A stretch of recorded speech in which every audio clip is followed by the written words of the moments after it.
बिस्मिल्लाहिर्रहमानिर्रहीम। मैं हूं फैज़ान अशरफ। मेरे साथ मौजूद हैं कोर्ट रिपोर्टर वसीम मलिक साहब और मेरे साथ दूसरे जो मेहमान हैं वो हैं फैसल अब्बास खान, कोर्ट रिपोर्टर हैं।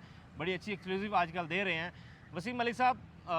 9 मई के केसेस जैसे जैसे बड़ी अदालतों में आ रहे हैं तो उनका कच्चा चट्टा खुल रहा है। पहले तो लोअर कोर्ट्स में चल रहे थे तो लेकिन जैसे ही ऊपर केसेस आना शुरू हुए हैं तो जजेस के रिमार्क्स बता रहे हैं कि इन केसेस में कितनी जान है। आज 2 अहम केसेस की समाअत हुई है, शेख रशीद साहब और सनम जवेद की। बड़े अहम रिमार्क्स हैं, उन रिमार्क्स के हवाले से ज़रा बताइएगा। अच्छा देखिए, सुप्रीम कोर्ट ऑफ पाकिस्तान में पंजाब हुकूमत की आप और मैं, आपको याद होगा कि जब याहिया अफरीदी साहब ने एक फ़ैसला जारी किया पंजाब हुकूमत को, कहा कि 4 माह के अंदर ट्रायल मुकम्मल करें, उस पर बड़ी मुफस्सल अंदाज में गुफ्तगू की। 150 से ज़ायद अपीलें थी। पंजाब हुकूमत यहाँ पर आई, जनाब याहिया खान ने हमारे रियासती मौक़िफ़ की मुकम्मल तायीद करते हुए एक ऐसा स्याह फ़ैसला दिया जिस पर बहुत बात हो चुकी। तो बहरहाल अभी भी बहुत सारे मुकदमात ऐसे थे जो सुप्रीम कोर्ट में हैं, जैसे आज सनम जावेद साहब और शेख रशीद साहब के थे, और कल सुप्रीम कोर्ट ऑफ पाकिस्तान में 9 मई से मुतालिक इसी बेंच के सामने, जिसने आज पंजाब हुकूमत को खासा आड़े हाथों लिया है, बड़ी सख्त ऑब्जर्वेशंस दी हैं। पंजाब हुकूमत के लिए आज का दिन खासा मुश्किल तरीन दिन गुजरा है सुप्रीम कोर्ट ऑफ पाकिस्तान में, इसलिए कि एक तो गालबन अब इसमें कोई अमल दखल तो नहीं है, लेकिन हम आज़राए मजाक ये ज़रूर कह सकते हैं कि justice Mansoor Ali Shah chief justice Pakistan हैं कायम मकाम, और जस्टिस याहिया खान जो है बैरून मुल्क हैं, तो सुप्रीम कोर्ट में हमें कुछ तब्दीलियाँ या कुछ अनहोनियाँ नज़र आना शुरू हो गई हैं। फ़र्क आता है ना कि जब कोई आइनी और कानूनी और पढ़ा लिखा जज ऊपर बैठता है, चीफ जस्टिस के मनसब पे बैठता है, तो नीचे तो बहरहाल हाँ, वो आप या हमारे देखने वाले उसकी कोई भी तशरीह ज़रूर कर सकते हैं। तो इसी हवाले से कल 12 मुकदमात हैं इमरान खान के। तो आज जिस मुकदमे में समाअत हुई है, देखिए सनम जावेद साहिबा का मुकदमा क्या था। लाहौर हाई कोर्ट ने उनको एक मुकदमे में बरी किया। जब उन्हें बरी किया गया तो पंजाब हुकूमत जो है वो यहाँ आ गई। पंजाब हुकूमत कहती है कि सिर्फ रिमांड चैलेंज किया गया था, लाहौर हाई कोर्ट ने अपने अख्तियारात से बाहर निकल कर और बरियत दे दी। हालांकि सनम जावेद के जो वकील हैं मियाँ इशफाक अली और उनकी टीम आज मौजूद थी, वो कह रहे थे कि हमने सिर्फ रिमांड चैलेंज नहीं किया, हमने बरियत की दरख्वास्त भी अपनी प्रेयर का हिस्सा बनाई थी। तो उसमें पंजाब हुकूमत जो है वो गलत बयानी तो करती पाई गई है। वहीं पर जो जजेज़ हैं उनकी जानिब से ये कहा गया कि अगर कहीं नाइंसाफ़ी हो रही है तो अदालत अपनी आंखें बंद कर लेगी। क्रिमिनल रिवीजन के मुकदमात में हाई कोर्ट के पास 100 मोटो के अख्तियारात भी होते हैं। जस्टिस हाशिम काकर ने कहा कि मैं एक रिपोर्टेड जजमेंट इस हवाले से दे चुका हूँ, हमें कोई ख़त भी आएगा हाई कोर्ट को कि नाइंसाफ़ी हो रही है तो हम अपनी आंखें बंद नहीं करेंगे। फिर साथ ये भी कहा गया कि ये जो शरीक मुल्ज़मान 9 मई के मुकदमात में आपने डाले हैं, एक एक साल बाद आपने इन मुल्ज़मान को नामजद किया है, तो उसकी जो कानूनी हैसियत है वो आप भी जानते हैं और हम भी जानते हैं। यहाँ तक ऑब्जर्वेशन दी गई कि हजूर हम जानते हैं कि 9 मई क्या कुछ है, इस पर हमारे मुंह ना खुलवाएं, आपको भी पता है।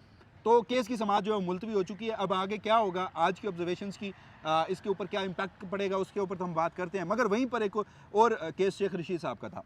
प्रोसिक्यूटर जुल्फ़िकार नकवी हैं, 150 अपीलें हैं, फ़ी अपील उन्होंने 2 लाख रुपए पंजाब हुकूमत से फ़ीस ली है। तो आप इसको अब कैलकुलेट करके ऑडियंस को बता सकते हैं कि सिर्फ सुप्रीम कोर्ट की अपीलों में ही गालबन 3-3.5 करोड़ रुपए की तो फीस दी गई है। अगर ये कभी स्टोरी सामने आई कि 9 मई के मुकदमात में रियासत ने कितने पैसे लगाए हैं नैरेटिव बनाने के लिए और केसेस को बनाने के लिए और उस मामले को पोलिटिसाइज करने के लिए, और फिर नैरेटिव बनाने पंजाब की जो रियासती मशीनरी है उसने 9 मई की आड़ में कितने पैसे खुद बनाए हैं, चाहे वो पुलिस और ब्यूरोक्रेसी है। जब ये कहानियाँ सामने आएंगी तो बड़ी खौफनाक कहानियाँ, और शायद हम अपनी 77 साल तारीख जिसे हम स्याह तरीन चैप्टर कहते हैं वो भी भूल जाएंगे। तो बहरहाल आज के केस पे आते हैं। जुल्फ़िकार नकवी साहब ने कहा कि जी हमें वक्त चाहिए, हमने शवाहिद अदालत के सामने पेश करने हैं। जस्टिस हाशिम काकर बड़हम हुए, उन्होंने सरजरिश की, उन्होंने कहा कि शेख रशीद बुजुर्ग है। वे उन्होंने इस्तारतन कहा कि 50 मरतबा वो शख्स MNA बन चुका है और वो कहीं भाग जाएगा। फिर उन्होंने मजीद ये सवाल किया कि शेख रशीद के खिलाफ जुर्म क्या है।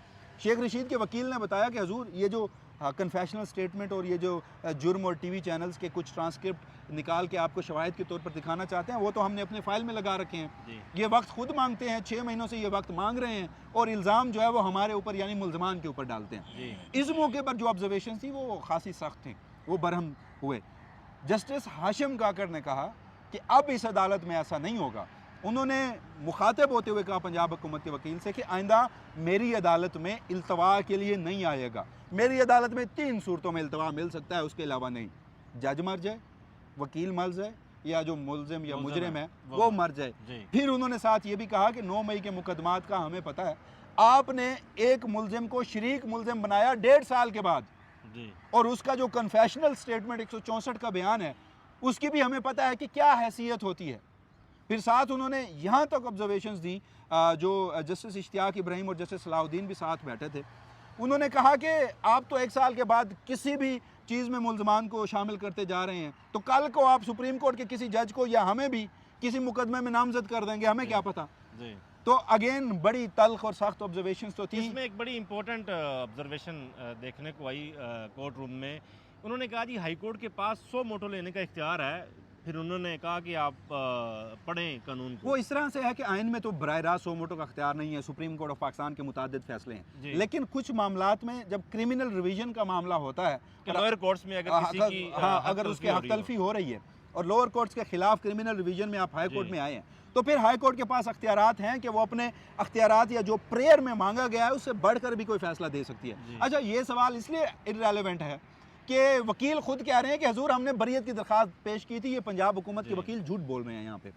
अब इस सारे मामले में ऑब्जर्वेशंस तो बड़ी बड़ी आ गई, लेकिन eight the end of the day फैसला नहीं हुआ। दोनों केसेस में मुलतवी हुए हैं, डेट इन ऑफिस है, गैर मुइना मुद्दत के लिए हम उसे कहते हैं, समात मुलतवी हुई है, कोई नई तारीख नहीं दी गई। सिर्फ 1 हफ्ते के लिए ये मुकदमात जनाब याहिया खान इस बेंच को दे गए थे, मेरे ख्याल में कंसेंट से दे के गए थे और शायद क्या भी गए हों कि आपने फैसला नहीं करना। अगर आपने 9 मई के ऊपर कोई एडवेंचर कर दिया, कोई गैर मामूली फैसला अपने रिमार्क्स के मुताबिक दे दिया, तो उससे क्या होगा कि हजूर मैं तो 26वीं आईनी तरमीम और उस आईनी तरमीम का बेनिफिशरी हूँ जो मिलिट्री इस्टेब्लिशमेंट ने बंदूक की नोक पर कराई है, और हमारा जो पूरा निज़ाम है वो इस वक्त 9 मई का, वो पोस्ट 9 मई के ऊपर खड़ा है, पूरे 9 मई के मामले पर। और 9 मई का मामला इसलिए अहम है कि आज भी इमरान खान से मुज़ाकरात की बात होती है तो पहली शर्त इमरान खान 9 मई के ऊपर माफ़ी मांगे, तो हमारा पूरा निज़ाम ही उसी के ऊपर खड़ा है। तो मैं इतना पुरुमीद नहीं हूँ कि इस मामले में कोई एक अनहोनी या गैर मामूली फैसला आएगा। 1 हफ्ते के अंदर अगर फैसला आने की अगर उम्मीद पैदा हो जाती है तो चीफ जस्टिस साहब अपना दौरा आपने बिल्कुल दुरुस्त कहा, वो पहली अवेलेबल फ्लाइट पे पाकिस्तान वापस पहुंचेंगे, एयरपोर्ट से हेलीकॉप्टर यहाँ लैंड होगा, निजाम के बेनिफिशियरी है। बहरहाल at the end of the day Qazi Yahya Afridi का वो 4 माह वाला फैसला ही प्रिवेल करेगा। जी, वसीम अब्बास साहब, फैसल अब्बास साहब, सॉरी, मैं ज़रा प्रोटोकॉल गुजर रहा था तो मैं उसको भी देख रहा था साथ साथ। यही बड़ी बदकिस्मती है हमारे जी जी। हर तो 10 मिनट के बाद फैसल भाई, आज एक और केस भी है, 5 जजेस के ख़त वाला मामला भी सुप्रीम कोर्ट में आज उठाया गया है, उसकी समाअत भी हो रही है अभी। क्या कहते हैं कि ये इतना केस प्रलॉन्ग क्यों कर गया है, आगे क्यों चला गया है, इसका तो फैसला आ जाना चाहिए था। वो वसीम मलिक ने जैसे पहले बात की ना कि 9 मई के केसेस के अंदर पंजाब की जो रियासत है या पंजाब की जो पुलिस है उसने जिस तरह की धमकियां वहाँ पर लगाई हैं, तो मुतअद्दिद चीज़ें ऐसी रिपोर्ट हुई हैं वहाँ पर कि जब पंजाब पुलिस ये लोगों को धमकियां लगाती थी कि अगर तुमने हमारी बात ना मानी तो हम तुम्हें 9 मई के केसेस के अंदर घसीट देंगे। और एक सहाफ़ी हैं जियो न्यूज़ से वाबस्ता हैं, उनको भी पुलिस ने धमकी लगाई थी कि तुमने अगर ये ट्वीट डिलीट ना किया तो हम तुम्हें 9 मई के अंदर घसीट देंगे। तो 9 मई वो है, इस तरह से यानी कि ये टोटल केसेस बनाए गए हैं और 1.5 साल तो इनका चलान भी जमा नहीं हुआ जब ये लोअर कोर्ट्स के अंदर इंसाफ दहशतगर्दी अदालत का चलान जमा नहीं हुआ। और जैसे जैसे ये सुप्रीम कोर्ट या हाई कोर्ट में आ रहे हैं, इन केसेस का चटाकटा खुल रहा है और वो अदालतों में हम और आप रिपोर्ट करेंगे। बिल्कुल, कि जब भी ये सुप्रीम कोर्ट के अंदर केसेस लगते हैं तो फिर पता चलता है कि कोई बंदा जो है वो मुल्तान के अंदर खड़ा है और उसने GHQ रावलपिंडी के अंदर हमला कर दिया है और किसी ने कहीं बैठकर जमान पार्क में बैठकर GHQ हमले की साजिश की है। तो ये सारे भोले केसेस को पता चल गया ना कि एक बंदा मुल्तान बैठा है और उसने हमला रावलपिंडी किया है, तो ये शक्तियाँ उसने हासिल करने के लिए यहाँ इंतजामिया से रब्ता भी कर लेना है। ठीक है, दूसरा केस बड़ा इंपॉर्टेंट है। जो शक्तियाँ आप सुप्रीम कोर्ट में बैठ के दिखा रहे हैं तो आपसे कोई और भी शख्स भी रब्ता कर सकता है। कोई बात नहीं, आजकल वैसे भी बड़ी क्रिटिकल सिचुएशन है। अच्छा, जो 5 जजेस का केस है वो बड़ा इंपॉर्टेंट केस है। 26वीं आईनी तरमीम के बेनिफिशरी हैं जनाब सरफराज डोगर साहब और खादिम सोमरो साहब और जस्टिस मोहम्मद आसिफ साहब। जिस दिन भी वो उन्होंने सरफराज डोगर साहब इस्लामाबाद हाई कोर्ट के अंदर आए, उस दिन से लेकर आज तक आप जो है वो माजी उठाकर देख लें कि जब से वो आए हैं तब से लेकर आज तक वो ख़त लिखने वाले जजेस से बदला ले रहे हैं कि भाई आपने खुफिया एजेंसियों के खिलाफ जो है वो ख़त क्यों लिखा था। उस पर वो कह रहे हैं कि उन्होंने इंतज़ामी कमेटियों से निकाला, लोअर जुडिशरी से मुतल्लिक जो इंतज़ामी कमेटी थी उसमें जस्टिस बाबर सत्तार और मोहसिन अख्तर कियानी को निकाल दिया। उसके बाद हमने देखा कि फिर तकरीबन 22 से 23 ऐसे केसेस हैं जो कि हाई कोर्ट के ख़त लिखने वाले 5 जजेस की अदालतों में से निकाल कर जस्टिस खादिम सोमरो और सरफराज डोगर के पास लगाए। तो ज़ाहिर है यहाँ पर भी बड़ी बदकिस्मती है कि आईनी बेंच 26वीं आईनी तरमीम का बेनिफिशरी है और हाई कोर्ट के जजेस की प्रेयर इनके सामने है। मुझे नहीं लगता कि यहाँ पर कोई खासा हाई कोर्ट के जजेस को रिलीफ मिलेगा। चलें देखते हैं कि हालात कहाँ तक पहुँचते हैं और ये समात इस समात से क्या निकलता है। हमें दीजिए इजाज़त। अल्लाह हाफिज़।